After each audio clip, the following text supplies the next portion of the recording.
ઘણી વખત ઘણા વાતો એવી કરે કે ભાઈ અત્યારે કલાકારો બધા એ વાર્તાઓ નથી કરતા ને ટૂંકું ટૂંકું બોલે જાય છે ને. એવું નથી. 2020 નો યુગ છે.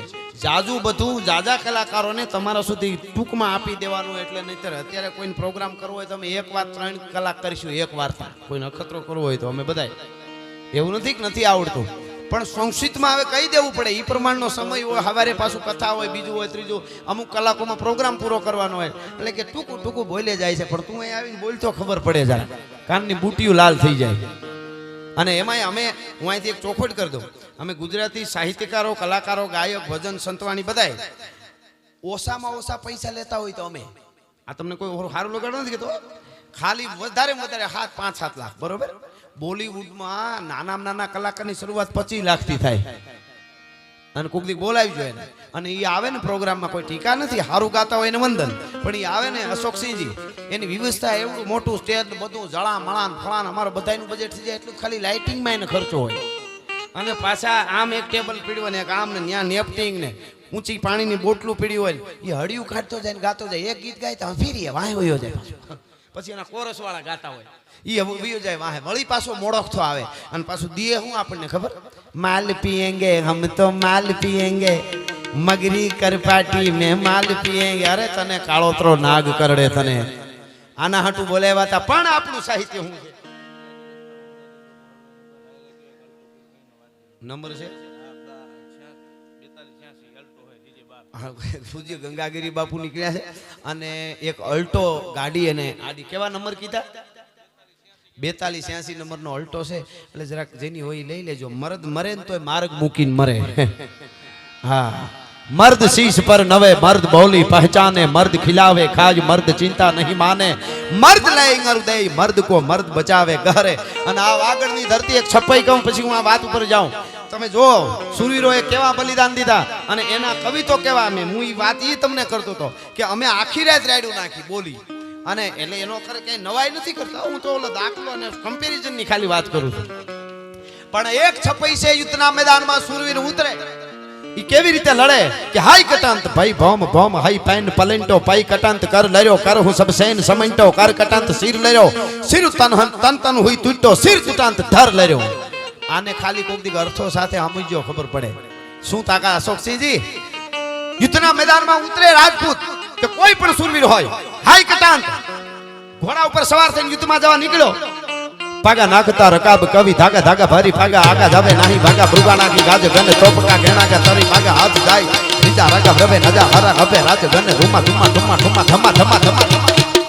ઘોડા ઉપર સવાર થઈને નીકળ્યો અને હામો બાટકો બોલ્યો, અડ પડે જીક માચિંગ ચૂક ઘટ જાત શીશ ઘટ ટૂક ટૂક.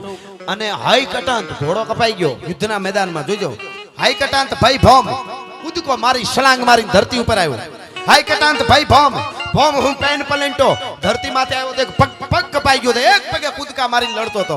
હાઈ કટાંત ભાઈ ભોમ ભોમ, હાઈ પેન પલેન્ટો, પાઈ કટાંત કર લર્યો, એક પગ કપાઈ ગયો તોય હાથ લડતા હતા. પાઈ કટાંત કર લર્યો, કર હું સબ સેન સમંટો, કર કટાંત ધર લડ્યો. એટલે હાથ બે કપાઈ ગયો તો ઉલળી ઉલળી હામો ભટકાઈને મારી નાખતો હતો. એવા આ દેશના સુરવીરો. હા, કર કટાંત સિર લર્યો, મારે એકને નાળિયેરના આસલા ફૂટે એમ આખે આ દેશની ધરતીમાં સુરવીરો થયા છે. થાળ માથું મારે તો ખોપરું ફાટી જાય. સિર લર્યો, સિર હું તાનતાન હોય તૂટો, પોતાના સિરના બુરજે બુરજા જ્યારે ઉડી ગયા, સિર હું તાનતાન હોય તૂટો, સિર તૂટાંત ધર લર્યો. માથું કપાઈ ગયું અને ધડ હામું ભટકાઈ અને મારતું તું કેટલા ને ધર લર્યો.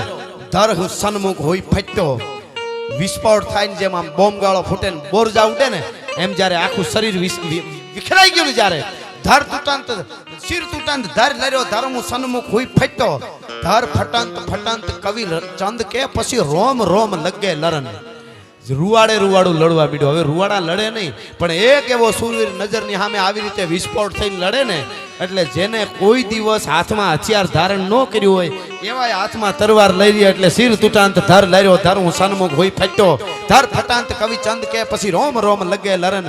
અને સુર નસુર નાદ જય જય કરે, ધન ધન સધન મરણ. ત્યારે દેવો છે પુષ્પોની વર્ષા કરવા માંડે. એવો એક પ્રસંગ સાંભળજો. હાંજનું ટાણું, વિષ્ણુનો હારો, લક્ષ્મીનો તાત, ચંદ્રનો બાપ, 14 રત્નોનો અધિષ્ઠા, સોમનાથનો દરિયો છે એ મંદિરમાં ઘૂઘુ ઘૂઘુ ઘૂઘુ ઘૂઘુ કરતો દાદા સોમનાથના મંદિરને ઠપાટું મારે છે. ધોરેશ્વર મહાદેવના સાનિધ્યમાં બેઠા એટલે આ પ્રસંગ છેલ્લો મારે કહેવો છે આપને બધાને, સરસ રીતે આપ સમજો છો એટલા માટે. ઈ દરિયો ઠપાટું મારે છે, સોમનાથની આરતી થઈ રહી છે, આરતી ઉતરી રહી છે, નગારા વાગે છે. અને એવે ટાણે એક બાઈ, માતાઓ બહેનો ઘણી સંખ્યામાં બેઠા છે. ખાસ સાંભળજો, આ દેશની નારી શક્તિની શું તાકાત છે એટલા માટે કહું છું. ગમે એવો મહાપુરુષ હોય, જન્મ તો કોઈક માં આપે ને. ભલિયો વીણના ભલા કોઈ દી નાગડા નર નો નીપજે. એટલે આજને ટાણે આરતી થઈ રહી છે સોમનાથની. એમાં એક બાઈ આવી, આંગળીએ 7 વર્ષનો એક દીકરો છે. બાઈને સોમનાથને પગે લાગી, આરતી કરી, આરતી લીધી, બાળકને આરતી લેવરાવી. દી આથમી ગયો, જરા જરા અંધારું થવા માંડ્યું. બાઈ પાછી વળી, દીકરાને કીધું કે બેટા જરીક પગ ઉપાડ, હવે જટ વયું જાવું છે ઘરે. દીકરો હાલતો હાલતો બોલ્યો કે માં ઘરે નથી જાવું. હે ઘરે નથી જાવું માં? કેમ નથી જાવું? બસ નથી જાવું, મને મારા બાપ પાસે લઈ જા. હે કે મને મારા બાપુજી પાસે લઈ જા. ચૂપ બેટા, અહીં વાત ન કરાય, ઘરે આવીને હું તને બધું કહીશ. નહીં માં, મને મારા બાપ પાસે લઈ જા. નહીં નહીં, હાલ હાલ હાલ કરીને બાવડું પકડવા ગઈ બાઈ પોતાના દીકરાનું. માના ઓઢણનો છેડો પકડીને આમ ખેંચો. અને 7 વર્ષનો બાળક સોમનાથના સાનિધ્યમાં. તેથી માને કીધું તો કે માં ઊભી રહે, તું મને ઘરે જવાનું કહેશો અત્યારે લઈ જવાનું? હા બેટા ઘરે જવાનું ને. નહીં, કાયમ ગામના છોકરા મને એમ કહેતા હતા તું બાપ વગરનો છો, તું નબાપો છો. તારો બાપ ક્યાં? તારી માને પૂછજે. અમારા બધાયના બાપ હોય તો તારે કેમ બાપ નહીં? બાપ વગરનો કઈ છોકરા મને ખીજવે ત્યારે માં હું તને આવીને પૂછતો હતો કે માં આખા ગામના છોકરાને બાપ છે તો મારે બાપ ન હોય માં?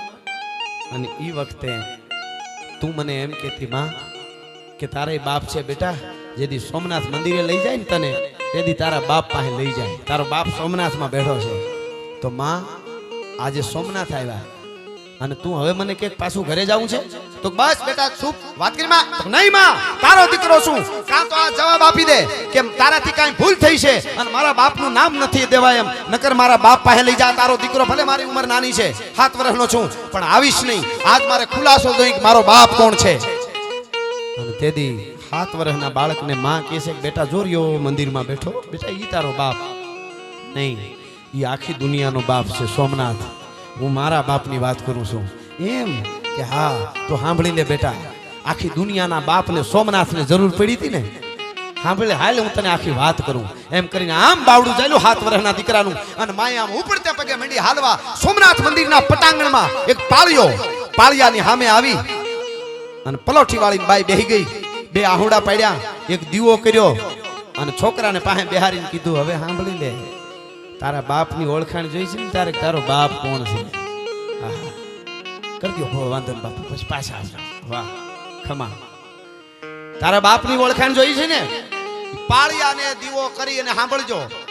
જુવાન બાઈ 7 વર્ષના દીકરાની જનેતા એના દીકરાને એમ કહે છે કે બેટા સાંભળી લે, તારો બાપ કોણ છે હું તને કહું છું.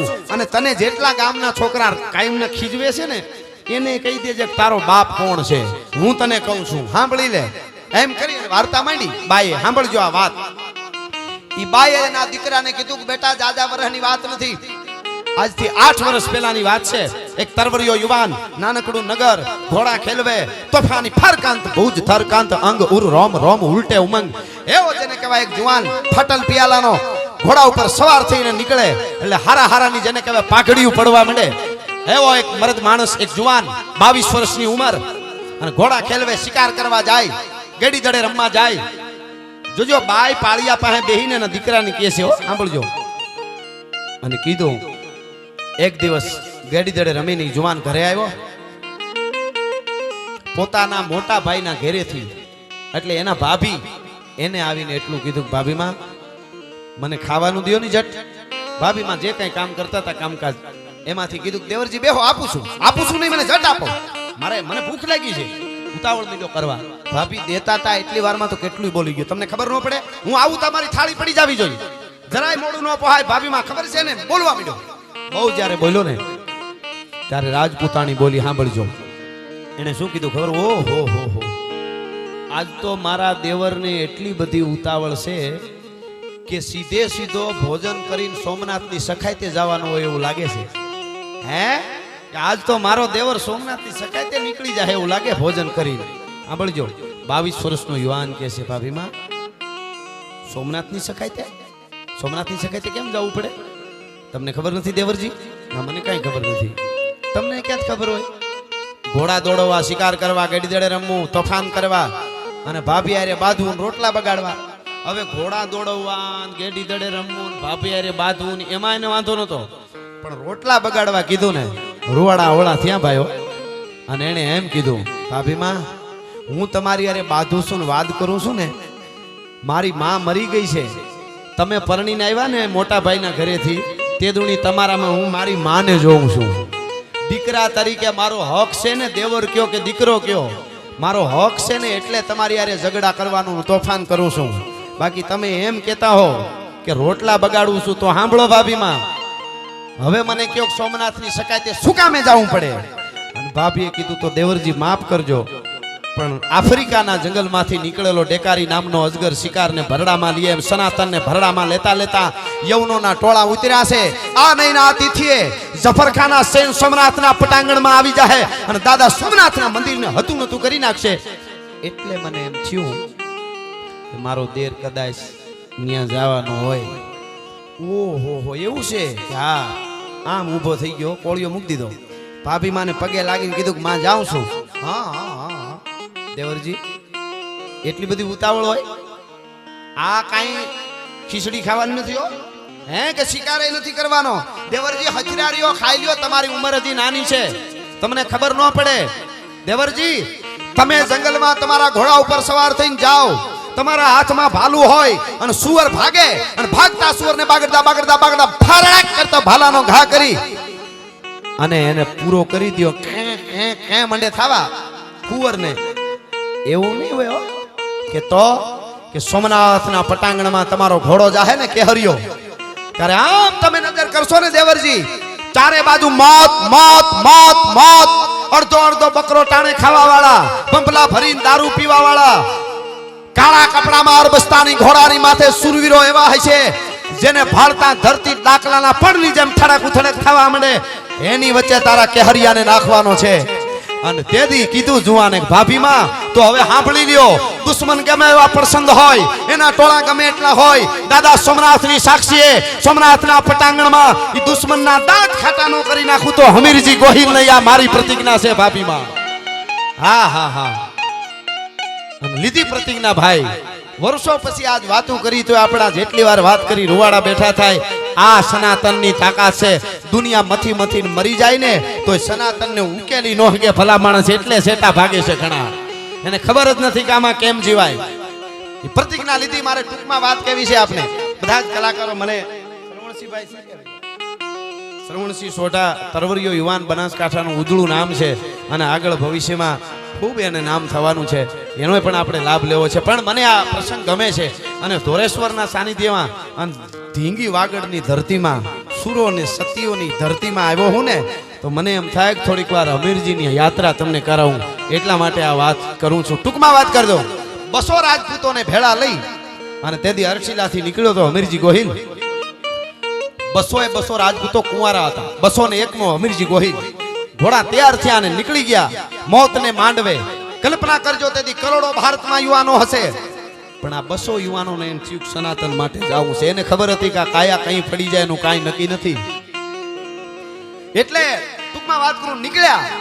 અમારા માણસુર ગઢવી એના મિત્ર હતા. થોડો ભાઈઓમાં વાંધો પડ્યો હતો અમીરજી ગોહિલને, ત્યારે એ રાજસ્થાન વયા ગયા હતા. ત્યારે એને મનાવી અને પાછા એ માણસુર ગઢવી જ લઈ આવ્યા હતા. એને કીધું અમીરજી ગોહિલે, તમે ગામડે ગામડે જાઓ, યુવાનોમાં બધાને કહો કે સોમનાથની શકાય તે જેને જેટલી ઈચ્છા હોય એટલા આવે. એની રીતે ટૂંકમાં વાત કરું તો માણસુર ગઢવી નીકળી ગયા. અહીંયા અમીરજી ગોહિલ 200 રાજપૂતો સાથે નીકળ્યા. ટૂંકમાં વાત કરું, ગાંડી ગીર આવી, હિંગવડાનો કાંઠો, હાંજ પડી, રસોઈ પાણી કર્યા પછી બધાય જેમ્યા પછી આડો વાહો કર્યો, પથ્થરના ઓહિકા કરી અને હુઈ ગયા. 200 રાજપૂતો નિંદ્રામાં હુઈ ગયા. ગાંડી ગીર છે. અજબ ખંજરી જ્યાં બજે ભયાનક પડસન ગોદ પહાડ તણી, જ્યાં પાડ તણા જીલે પડસંદા પ્રજા ગડીખમ પહાડ તણી, જીવન હાટા શીર તણા, જ્યાં ગાજે જંગલ ગીર તણા. એવી ગીર છે. રાત્રે ત્રામ ત્રામ ત્રામ ત્રામ ત્રામ ત્રામ તમરા બોલે છે, શિયાળિયું લાળી હુકી હુકી કરે છે. ક્યારેક ગાંડીગીરના ઊંડા ગાળામાંથી હાવજની ડણકું સંભળાય છે. એમાં 200 રાજપૂત હોઈ ગયા હતા. એક જણો જાગતો હતો. કોણ? હમીરજી ગોહિલ. પથ્થર માથે સેટો જઈને બેઠો હતો, સપના જોતો હતો. શું સપના જોતો હતો ખબર? મારે આટલો પ્રોજેક્ટ પાસ થઈ જાય, મારી પેઢી ઉજળી જાય, એમ નહીં હોય. એમ સપના જોતો તો 2 દી પછી યુદ્ધના મેદાનમાં જફરખાની સેના હામી હોય, હાથીની અંબાડી માથે જફરખાન બેઠો હોય અને મારા કેહરિયાને ઠપાટ મારું અને બાગડદા બાગડદા બાગડા બગાટ શામ કરતો આમ ઉલળે અને એક તરવારને ઝાટકે જફરખાના 2 ભાગ કરી અને હું પાછો હટું. 12 દૂન 24 ભાલા મારા શરીરની આર પાર ઉતરી ગયા હોય, મારા કેશ કલાપ છૂટા થઈ ગયા હોય અને આભામણમાંથી ઉર્વશી, મેનકા, રંભા, અનંગસેના, કામકુંડળા આ બધું જ્યારે પુષ્પના હાર લઈને આવે અને ઈ યુદ્ધના મેદાનમાં વીરગતિ પામું, ઘડીક એવું જોવે છે, ઘડીક પાછું કહે છે કે નહીં, એમ નહીં, મને મસ્તક શિવને ચડાવી દઉં અને પછી મારું ધડ લડતું હોય. આવા સપના જુએ છે. ગાંડીગીર છે, હાવ શાંત વાતાવરણ છે, ગીરના જનાવરોના અવાજ આવે છે, ભેરવીના શિબરીઓના આવે છે, શાંત છે. હવે સાંભળજો, એમાં એક અવાજ હમીરજી ગોહિલના કાને સંભળાણો. શું અવાજ સંભળાણો? બાજુમાં લાખબાઈમાં કરી અને ચારણ આઈ એનું નેહડું. ઈ ચારણ આઈનો 20 વર્ષનો દીકરો 15 દી પહેલા ગુજરી ગયેલો અને ઈ દીકરાની યાદમાં માને રાત પડે રણ જાગે, નીંદર ન આવે એટલે ઈ મરસિયા ગાય. ઈ મરસિયાનો અવાજ હમીરજી ગોહિલના કાને પડ્યો. એક મરસિયો તમને કહું કેવી રીતે. પણ હવજો સુતો સંસાર, પણ હાયર ના જળ કોઈ દી હોવે નહીં મારા ઘટના.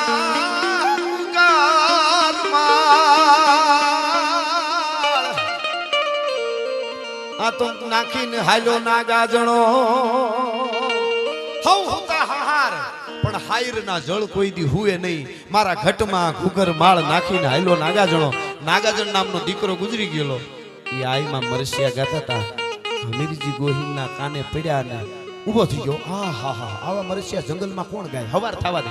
ટૂંકમાં હવાર પડ્યું. 200 રાજપૂતોને લઈ હમીરજી ગોહિલ આઈમાના નેહડે આવ્યા ગીરમાં અને નેહડે આવ્યા ને પૂછ્યું કોણ હાજે મરસિયા ગાતું હતું? અરે એ તો અમારે ઓલા ડોહીમાં એનો દીકરો ગુજરી ગયો ને બિચારાનો 15 દી પહેલા, એટલે મરસિયા ગાતા. ન્યા ગયા. માડી તમે ગાતા હતા? હા, મારો વિહામો મારો બાપ આવ હું મારો દીકરો ગુજરી ગયો ને 15 દી પહેલા, તો મને નીંદર ન આવે તો મરસિયા ગાતી હતી. ભાઈ તને કાંઈ અપશકન થયા હોય તો મને માફ કરજો. અને તેથી હમીરજી ગોહિલે કીધું, માં ચારણની આયુ બોલે રાજપૂતને અપશકન થાય તો ફેર પડી જાય. ભલા માણસ અપશકન હોય, અમારે તો હકન હોય. એમ કે હા સારું મારો બાપ, કે માં તમારી પાસે કંઈક માગવું આપશો?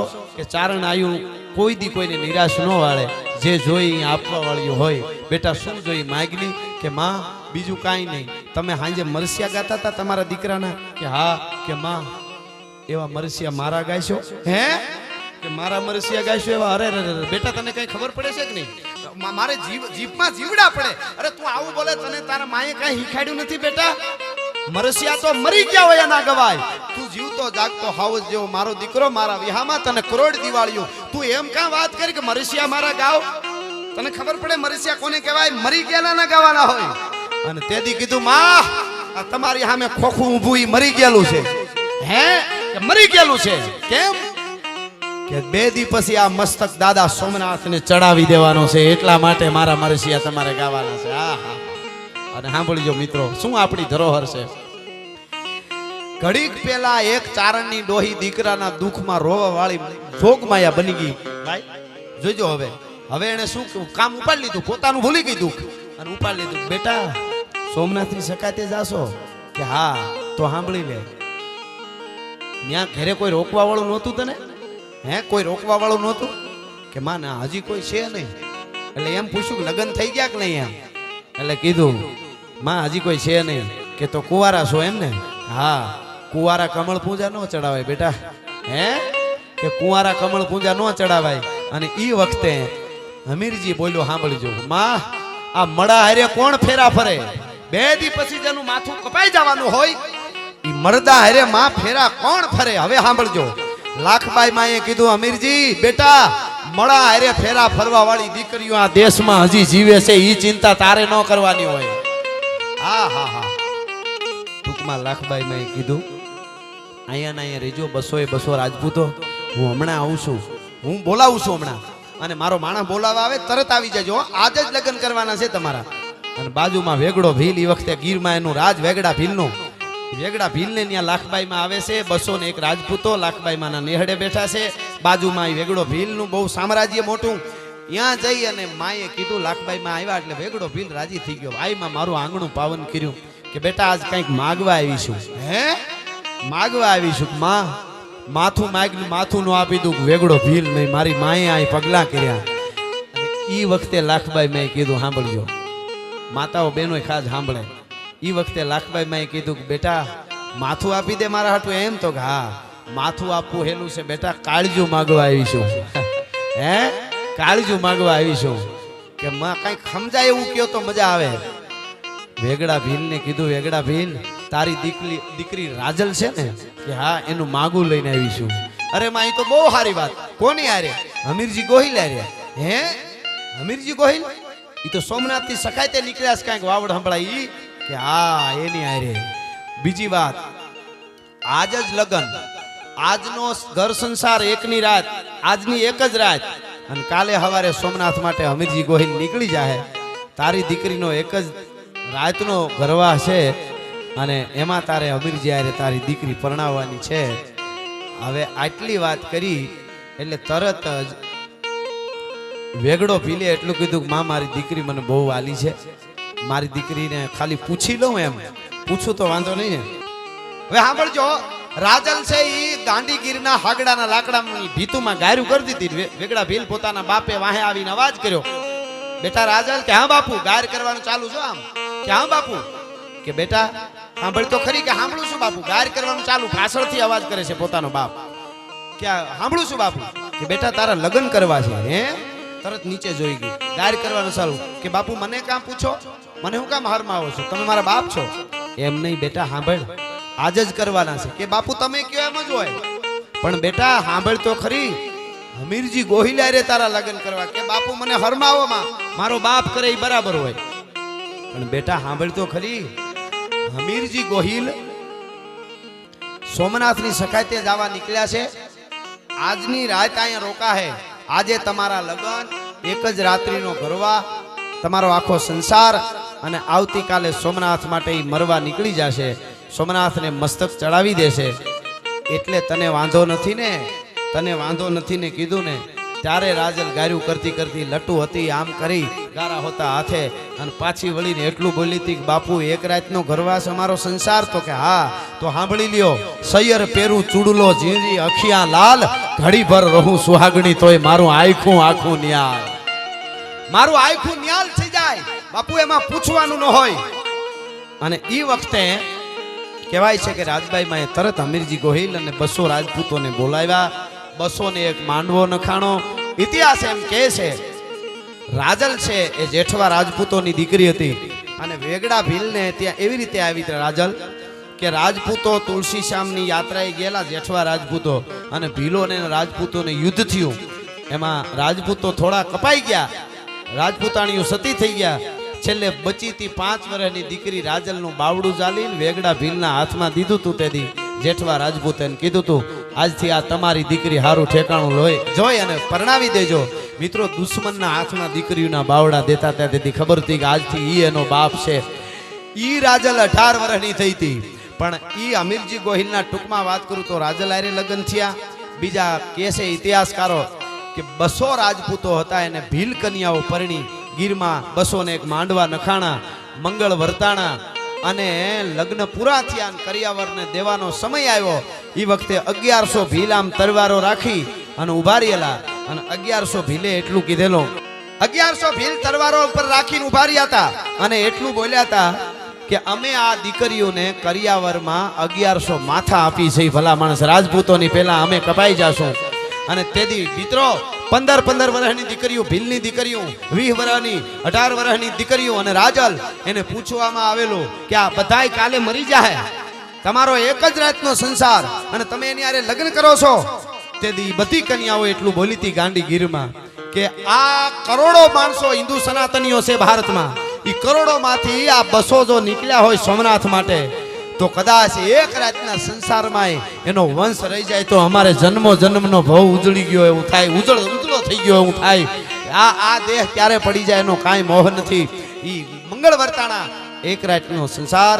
બીજા દીની હવાર છેલ્લી વાર હમીરજી ગોહિલે રાજલને જય માતાજી કર્યા, રાજલે હમીરજી ગોહિલને રામ રામ કર્યા અને 200 ભીલકન્યાઓએ રાજપૂતોને જય માતાજી કર્યા, નીકળી ગયા. ટૂંકમાં વાત કરું, 2 દી પછી દાદા સોમનાથના પટાંગણમાં આવ્યા અને આમ જ્યાં જોયું ત્યાં તો ચારે બાજુ મોત ને મોત દેખાતું હતું ચારે બાજુ. અને એમાં આપ જાણો છો ઘમનસાણ યુદ્ધ થયું. 13 દિવસ સુધી યુદ્ધ ચાલેલું. ટૂંકમાં વાત કરું, એક બાજુનો દરવાજો છે એ વેગડા ભીલે સંભાળેલો, એક બાજુનો દરવાજો હમીરજી ગોહિલે સંભાળેલો. ઘમનસાણ યુદ્ધ થયું હતું અને કઈક સનાતનીઓ કપાઈ ગયા હતા. માણુરભાઈ ગઢવી લઈ આવેલા એમાંથી જેટલા ગામોગામથી બધી જ્ઞાતિના માણસો હતા એ ટૂંકમાં 13 દી સુધી લડ્યા. કંઈક દુશ્મનોને કાપી નાખ્યા, કંઈક કપાઈ ગયા. છેલ્લે હમીરજી ગોહિલ છે દાદા સોમનાથની સામે જઈ અને સોમનાથનો જયકાર કરીને પોતાનું મસ્તક કચડું ધૂપ કરતું ઉતારી દીધું. સોમનાથને મસ્તક ચડાવી અને પાછા વળ્યા હમીરજી ગોહિલ અને પછી એનું ધડ લડ્યું. અડ પડે જીંક માચિંગ અચૂક કટ જાત શીશ ઘટ ટૂક ટૂક ફટ જાત કંઈક ફે ફરા ફાર હટ જાત કંઈક કાયર હજાર ઢૂંઢે ઢૂંઢ દીધા ઢાળ ખળગે રગત બહતી ખાળ દેતા દંત જુમર દાન મેપદ મોખડો હનુમાન ગ્રીધણ ગમક સરતી ગુંડ બ્રખતી ભવાની ભ્રેકુંડ સમહર દેખ થંભો સૂર હરખે ઝૂલ વરવા હુર પાડે ગીરાણી પઠાણ ખાલી પાલખી ખુરસાણ હિંદર પાડ હોદા હોત મીટે સાહ ડીઠા મોત હમલા વીર બાજે હાક ડમરુ શિવ શક્તિ ડાક દેવા દાનવા જીમ દોઈ લાગ્યો મામલો વડલોય વેટક વધારી ગણવાર ત્રીજા પોર લગ તરવાર ચોરંગ ઉઠ બાટા જૂટ તેગા જાળ બંગળ ત્રુટ અને હુબક તોપ તાલી હિક જુજે કોણ ચાલે જી. ઘમસાણ યુદ્ધ થયું, હાંજ પડી, બધાય કપાઈ ગયા, દુશ્મનો કંઈક કપાણા, કંઈક ભાગી ગયા. અને તેથી સોમનાથની સાક્ષીએ સોમનાથના પટાંગણમાં તાળીયું પાડવા વાળા 2000 તો કિન્નર કપાઈ ગયા હતા ભલા માણસ દાદા સોમનાથની માટે. અને છેલ્લા આથમતા સૂર્યના અંજવાળે હમીરજી ગોહિલનું ધડ પડ્યું. આ બાજુ ગઢની દેવડીએ લાખબાઈમાં છે એ હમીરજીના મરસિયા ગાતા હતા. અહીંયા હમીરજીનું ધડ પડ્યું, ત્યાં લાખબાઈમાં દેવડીએથી પડતું મૂક્યું, અહીંયા હમીરજીના પ્રાણ છૂટ્યા, ત્યાં લાખબાઈમાંના પ્રાણ છૂટ્યા.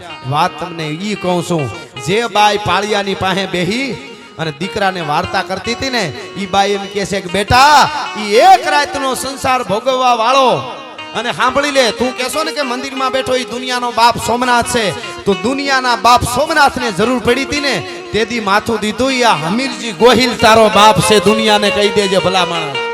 તને જે કોઈ પૂછે ને કે તું નબાપો છો એને કહેજે કે હમીરજી ગોહિલ મારો બાપ છે. એક દીનો સંસાર ભોગવવા વાળી ઈ તારી માં પોતે રાજલ હું છું. મને લાખબાઈમાં ચારણાઈના વેણ ઉપર વિશ્વાસ હતો કે તું મારા પેટમાં આવી જઈશ એટલે મેં વાહે અગ્નિદાહ નથી ખાધો, અગ્નિ સ્નાન નથી કર્યું અને હું તારા માટે થઈને જીવું છું. બેટા આ એક રાતનો સંસાર ભોગવવા વાળો આ હમીરજી ગોહિલ તારો બાપ છે અને ઓલી બાજુ જે પાળીઓ ઉભો ને એ એક રાતના સંસાર માટે દીકરી આપવા વાળો વેગડો ભીલ મારો બાપ છે ભલા માણસ. દુનિયાને કહી દેજે કે આ તારો બાપ અને આ મારો બાપ. એટલે ધર્મ રહેશે તો રહેશે ધરા અને ખપ જાહે ખુરસાણ એક વિષમ ભર ઉપરે તું રાખ ભરો હો રાણ. આ આપણું સનાતનનું સાહિત્યની તાકાત છે. એટલા માટે છેલ્લે 2 મિનિટ માટે સભા કરું કહીને મારા શબ્દોને વિરામ આપું છું.